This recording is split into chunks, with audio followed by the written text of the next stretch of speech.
itu happy, hidupnya happy. Kayak bapak saya itu hidupnya happy.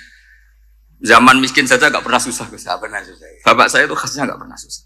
Mau meninggal saja masih guyon sama saya. Mau kapundhut tuh seguyon kan. Ya seneng, ya happy saja. Jadi mirip cerita Jalaluddin Ar-Rumi. Beliau mau kapundhut, muridnya nangis semua, marah-marah dia. Kamu murid-murid yang bodoh. Saya ini mau ketemu kasih kamu tangisi. Ayo joget semua. Makanya kalau ada orang mati kok ceria itu karena madzhab Jalaluddin apa? Ar-Rumi. Masyhur itu. Ini malam pengantin saya, kenapa kamu nangis? Makanya jadi mitos kalau mimpi jadi manten tuh mau mati. Karena kalau Jalaluddin Rumi istilahkan kematian itu adalah pengantin. Umar bin Abdul Aziz, salah satu khomisul khulafa masyhur itu. Ketika mau kapundhut, orang nangis semua juga dia marah. Memangnya saya mau kemana kok kamu tangisi?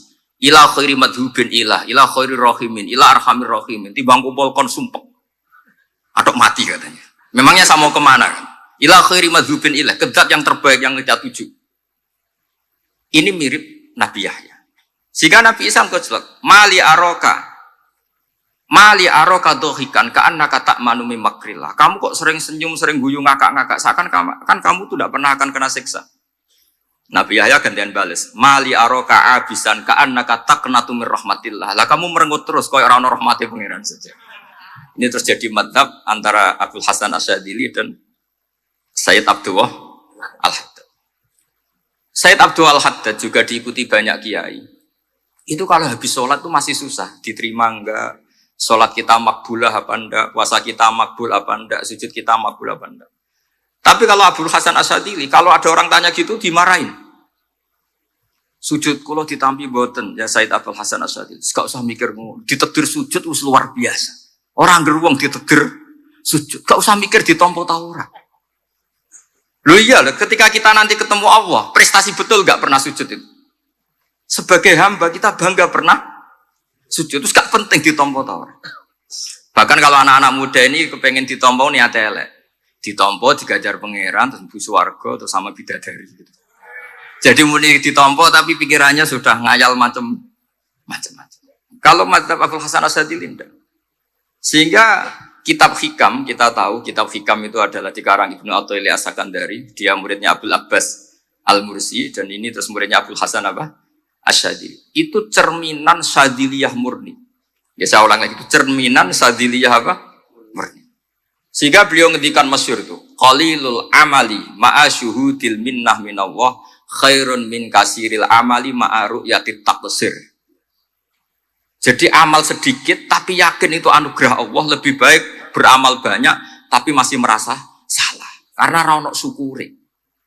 Makanya bapak saya Gus Ali ana wong abangan gelem salat, gak tahu gak disahno sah terus. Ketika ada orang fikih marah-marah tapi rubah gedang lah, wes sah terus. Pokoknya sah terus. Ini sangat-sangat sadili berarti. Ini penting saya utarakan supaya khazanah kita itu tidak pernah habis. Karena al ulama warasatul anbiya. Nabi tidak ada warosati, tapi warasatul anbiya. Sehingga semua watak para nabi sebelum Rasulullah Shallallahu Alaihi Wasallam itu semua tercermin pada umatnya Rasulullah Shallallahu Alaihi Wasallam. Cerita paling terkenal tentu Asra Badrin. Tawanan-tawanan perang Badarin mau diapakan? Rasulullah istasyara Abu Bakrin. Terus kata Abu Bakar, itu keluargamu ya Rasulullah. Hum ashiratuka, hum aqaribuka. Ya maafkan saja. Terus ditanya Umar, menurut kamu gimana Umar? Itu kan orang-orang yang ngusir engkau ya Rasulullah. Yang dulu ingin membunuh engkau, sekarang ketangkap ya bunuh, kok repot. Apa kata Rasulullah? Masaluka ya Abu Bakrin, kamasali Ibrahim. Isqala faman tabi'ani fa innahu minni wa man asani fa innaka ghafurur rahim. Sing prestasi ya alhamdulillah, sing ra prestasi semoga-moga pangeran akeh sepurane. Sudah gitu iya aja cara kesali ya sih ngono kok repot. Wa masaluka ya Umar kamasalin nuh. Isqala rabbil tadzar alal ardi minal kafirina dayara, sudah habisi saja ning donya kok kafir. Tapi anehnya apa? Rasulullah akhudha bi madzhabi Abi Bakar. Nabi mengambil pendapatnya siapa? Abu Bakar. Karena Nabi kena khitab anit tabi millata Ibrahim Hanif. Akhirnya terus keterusan. Akeh kiai NU nek ana umat salah dibarno nganti ra roh nak salah. Makanya kenangan saya sama Mbah Sal Mahfud karena beliau itu sepupu sama Mbah saya di Sal itu. Kata Mbah Sal gini, "Hak umpama pantes," kata beliau ini, "umpama pantes, pondok-pondok itu tak sertifikat." Kenapa, Bah?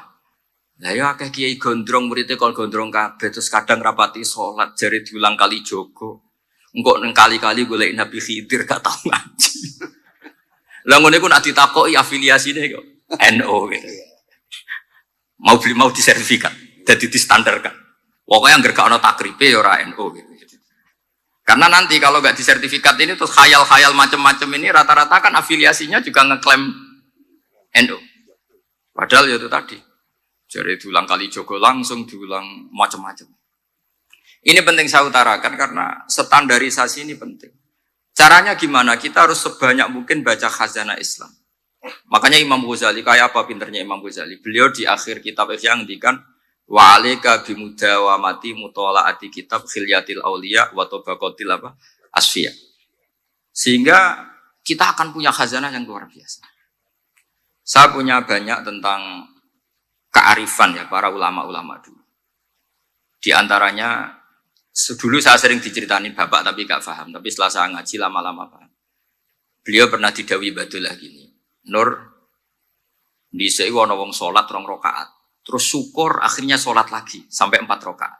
Saking syukurnya sholat lagi sampai 6 rakaat. Seterusnya sampai 1000 sholat. Kita tahu itu Said Ali Zainal Abidin. Jadi dia menambahkan sholat itu karena iskon lillah, wa syauqon lillah, mahabbatan lillah. Bukan kayak kita, karena ingin sholat 1000 rakaat, dibagi sekian menit, terus kenanya 2 jam. Jadi kayak kita terawih lah, 20 menit, 20 rakaat, dibagi sekian, kenanya 7 menit. Pentingnya apa? Meskipun kita tidak akan mengalami seperti itu, tapi kita menjadi tahu ketika Rasulullah SAW menghentikan wa qurratu aini fis shalah. Bahkan Nabi kalau banyak masalah, itu Nabi ya mutaraddidan di dalamnya. Setelah mutaraddidan agak panik, Nabi tanya gini sama Aisyah, aina Bilal, aina Bilal. Bilal kemana, Bilal kemana? Setelah Bilal notok, tok, ya Rasulullah as-sholat. Arifna ya Bilal, arifna ya Bilal. Saya kasih istirahat ya Bilal, saya kasih istirahat. Karena roh dunia, roh politik, roh kebudayaan, roh dulur bulet kabeh. Sing ra bulet mok sitok hubungan ambek Allah Subhanahu wa taala. Maka disebut as-shalat rohatul mukmin. Apa yang terjadi? Ashabu Rasulillah ketika Sayyidina Umar ditusuk oleh Abu Lulu al-Majusi. Tentu pakai kira-kira ya panah yang kayak pancing. Jadi kalau sudah dimasukkan kadu cabut itu sakitnya minta ampun. Apa kata Umar? Nanti cabut ketika saya sholat. Karena sekali sholat dan setelah itu dicabut nggak terasa. Ya, kalau sholat kita ada nyamuk ya sudah. Ini penting saya ceritakan sampai ada wali ditawarin Allah, silahkan masuk surga, tanya ya Allah di surga ada sholat enggak? Kalau tidak ada sholat enggak lah. Katanya. Karena dia nggak bisa membayangkan nikmat tanpa sholat. Sehingga penting sekali kekaguman-kekaguman ini. Ketika Sayyidina Umar wafat, di antara yang pertama ditanyakan adalah yang bunuh saya siapa? Itu Hulamul Mughirah, Abu Lulu al-Majusi. Beliau spontan langsung ngendikan gini. Alhamdulillah alladzi ja'ala maniyati biyadi rajulin lam yasjud laka sajdatan tuhajuni biha yaumal qiyamah. Matur nuwun Gusti, saya dibunuh oleh orang yang enggak pernah sujud. Kalau saja dia pernah sujud, saya tidak berani maksudkan dia. Jangan-jangan sujud itu engkau terima, kemudian dia min ahlil jannah. Kayak apa pentingnya kenangan sujud? Rasulullah juga pernah ngendikan nanti kalau dunia sudah ruwet, as-sajdatul wahidatu khairun minad dunya wa ma fiha. Satu sujud lebih baik ketimbang dunia seisinya.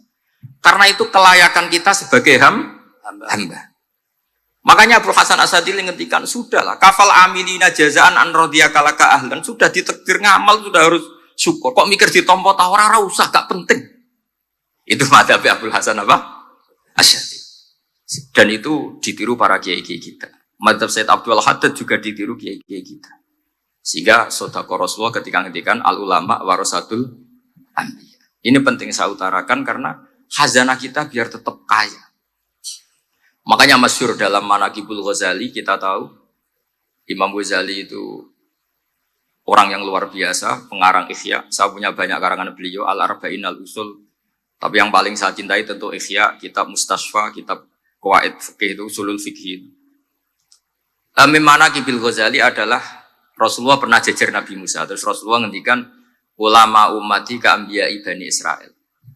Terus kata Nabi Musa, yang benar saja, masa ulama kok kapasitasnya kayak Nabi, apapun hebatnya itu nggak mungkin lah kapasitasnya kayak Nabi. Terus kata Rasulullah, ya sudah buktikan saja. Terus dipanggillah Imam Ghazali. Ketika dipanggil, ini katanya, Ghazali kata. Ditanya sama Nabi Musa, siapa namamu? Ana Muhammad bin Muhammad Al-Ghazali At-Tusi Asy-Syafi'i. Mau jawabnya panjang. Terus kata Nabi Musa, kecangkeman gitu, cara orang Jawa itu kecangkeman, ditakoki jeneng kok jawabnya kakean. Terus kata Imam Ghazali, ya lumayan saya. Jenengan ditanya Allah sing ya alamus sirra wa akhfa saja jawabnya kelebihan. Apa itu kata Nabi Musa? Wa ma tilka bi yaminika ya Musa. Qala ya asoya atawakkau 'alaiha wa ahusyu biha ala ghanami wa liya fiha ma'aribu ukhra. Jadi Nabi Musa ditanya, sing mbok gawa iku apa ta? Ini tongkat saya, tak pakai ini, tak pakai ini, tak pakai ini. Jadi masih banyak kelebihan jenengan dibanding saya. Akhirnya fa'aqarra Nabi Musa ini ikrar bahwa benar-benar ulama Rasulillah itu keambiyai bani apa? Israel. Jadi khazanah-khazanah kecerdasan gini ini penting. Sehingga ketika ada kemacetan fikih, ada kejumudan fikih, tugas kita adalah memecahkan kejumudan itu. Misalnya begini, ini yang sering dilakukan Bapak saya dan Gus Ali. Kancanan wong fasik hukumnya piye? Ya ora oleh, wong kok kancanan wong fasik. Tapi kalau dibalik, bina wong fasik boleh ndak? Boleh. Syaratnya bina kudu ngancani. Jadi dibelokkan gitu aja sudah rubah. Nah, hadza huwal fiqh. Yang dikatakan fikih ya seperti itu. Tapi orang-orang yang nggak ngerti detailnya fikih, apalagi usul fikih, fikih itu menjadi rumit. Makanya ahli sunnah itu luar biasa. Ada orang mati karena narkoba atau karena apa itu? Oplosan. Itu kiai cokre. Itu kiai alim biasa datang. Itu ya biasa mempersaksikan, nggih mayite saya nggih. Nggih. Padahal orang itu nggak percaya ini orang mati cokre kok apa? Saya. Padahal dia di kiainya bilang gini, wes saya iki sereso nakal. Maksudnya saya sudah mengakhiri semua kenakalannya lewat apa? Lewat kematian tadi. Karena itu doa Rasulullah. Rasulullah itu kalau ngedikan itu luar biasa. Allahumma ij'alil hayata ziyadatan li fi kulli khairin wal mauta rohatan li min kulli syarrin. Ya Allah jadikan hidup ini ziyadatan li fi kulli khairin. Jadi anggap saja kalau hidup itu berarti potensi tambah baik. Anggap saja kalau mati itu akhir dari segala keburukan. Berarti orang cukri ini mati itu baik apa buruk? Baik, karena dia sudah tidak bisa buruk lagi. Makanya saya. Nah ini khazanah yang luar biasa. Karena tadi kematian adalah ar-rohah min kulli apa? Syarrin. Nah ini sesi kedua, mungkin ini tinggal seperempat jam atau setengah jam. Saya ini karena biasa ngomong lama. Saya mau menerangkan kalimat tauhid. Ini penting sekali. Kalimat tauhid itu kata Ibnul Qayyim Al-Jauziyah dalam kitab Zadul Ma'ad. Ini kitab kesayangan Sayyid Abdul Al-Haddad. Sampai beliau ngendikan, ya letani minha iddatan nusakhin li uhdiyaha ila tullab. Semoga saya punya naskah banyak yang mau saya hadiahkan ke santri-santri. Saking pentingnya kitab apa Zadul Qayyim. Itu beliau mengartikan la ilaha illallah itu luar biasa. Kalimat ini adalah kalimat super. Allah bikin surga juga demi kalimat ini. Siapa yang menerima kalimat ini maka masuk surga. Yang menolak kalimat ini maka dimasukkan neraka. Kita tahu neraka itu kalau ada batu dicemplung itu sampai ke bawah itu nunggu 70 tahun. Kayak apa kedalamannya? Bego siapa saja tidak akan bisa itu bikin apa? Neraka. Karena kalau batu dijatuhkan nunggu 70 tahun itu sampai kok riha. Itu dibikin juga untuk orang yang menolak la ilaha illallah. Kemudian karena manusia butuh latihan, dibikinlah langit dan bumi supaya didiami manusia untuk menerima konsep la ilaha illallah. Karena manusia butuh pelatih, diutuslah para rasul untuk melatih la ilaha illallah. Dan kalimat ini andaikan ada orang kafir 70 tahun, kemudian dia melafadzkan la ilaha illallah Muhammadur Rasulullah, maka semua kekafirannya dihilang dia. Maka santri-santri yang aswaja ini harus yakin, ini adalah kalimatun dakhala bihal kafiru al-islam. Ini kalimat yang orang kafir 70 tahun saja menjadi muslim. Tapi sekarang banyak gerakan dengan kalimat yang sama malah orang Islam menjadi kafir. Itu kira-kira kelompok aneh napa mboten? Hanya karena la ilaha illallah banyak kelipatok dihukumi kafir. Gara-gara la ilaha illallah bitung dino diarani kafir. Wong kalimat ini sing kafir wae dadi mukmin. Sekarang dengan kalimat yang sama yang mukmin jadi kafir. Ini apa-apaan? Kira-kira gitu. Cara madzhab ini apa-apa. Ini penting saya utarakan. Jadi kepastian tauhid. Ngendikane pangeran kul lil ladzina kafaru iyantahu yufar lahum ma qad salaf. Makanya Abul Hasan Asyadili ketika nafsirkan fa'lam annahu la ilaha illallah wastaghfir li dzambika walil mu'minina wal itu ai bihadhil kalimah kata beliau. Kamu harus camkan bahwa la ilaha illallah. Dan setelah itu kamu baru sah istighfar untuk kamu sendiri maupun untuk orang mukmin siapapun, mukmin mukminah. Kita tahu andaikan kita punya keluarga kafirah atau murtadah sah enggak diistighfari? Enggak sah. Tapi sefasik apapun asal dia min ahli tauhid maka sah diistighfari karena fa'lam annahu la ilaha illallah wastaghfir lidzambika walil mu'minin. Jadi sahnya mengistighfarkan orang lain hanya dengan satu syarat yaitu dia min ahli la ilaha illallah Muhammadur Rasulullah. Sehingga dalam cerita-cerita kewalian dan ini saya percaya cerita ini karena saya pernah menemukan di Musnad Ahmad, saya menemukan di Ithaf syaratnya Ihya, juga di kitabnya Said Muhammad Abu Abdul Farad itu. Dulu itu ada wali yang tukang bikin Istanbul itu. Pernah dengar tuh Istanbul itu yang Quran kecil itu. Kalau sekarang kan dibikin masif, mau 5.000-an. Ya. Kalau dulu masih asli. Itu Kiai Sarbini itu kayak Mbah Khalil Bangkalan. Jadi karena dia orang penting itu. Nak diundang orang itu. Ya, engkau nak ditakoki pangeran muni rombongan. Jadi kayak Mbah Khalil juga Mesir gitu. Terus ditinggal lagi. Nak takoki pangeran muni ngenteni Mbah Khalil, ngenteni rombongan. Ya sudah gitu dong. Tapi karena beliau terkenal wali ya. Singkat cerita kalau Sohibul Bait ini nggak terima karena pas 7 hari sampai disembelih sapi apa-apa ternyata dia tahlilnya sebentar.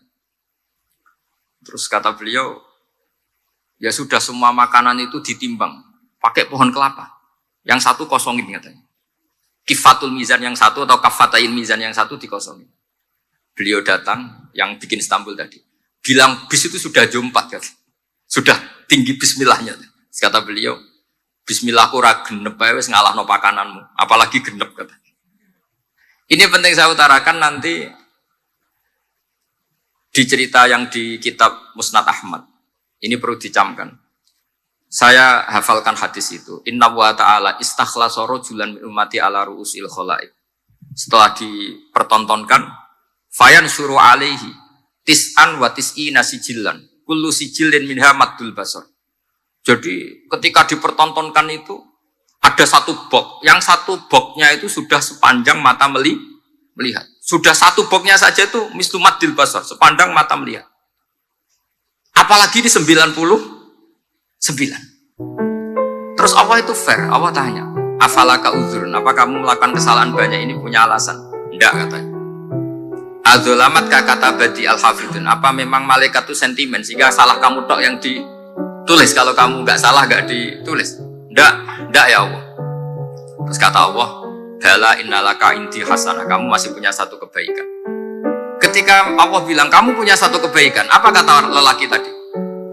Nah, gunanya apa ya Allah satu kebaikan dibanding kesalahan yang sebanyak itu? Akhirnya kesalahan yang sebanyak itu ditimbang.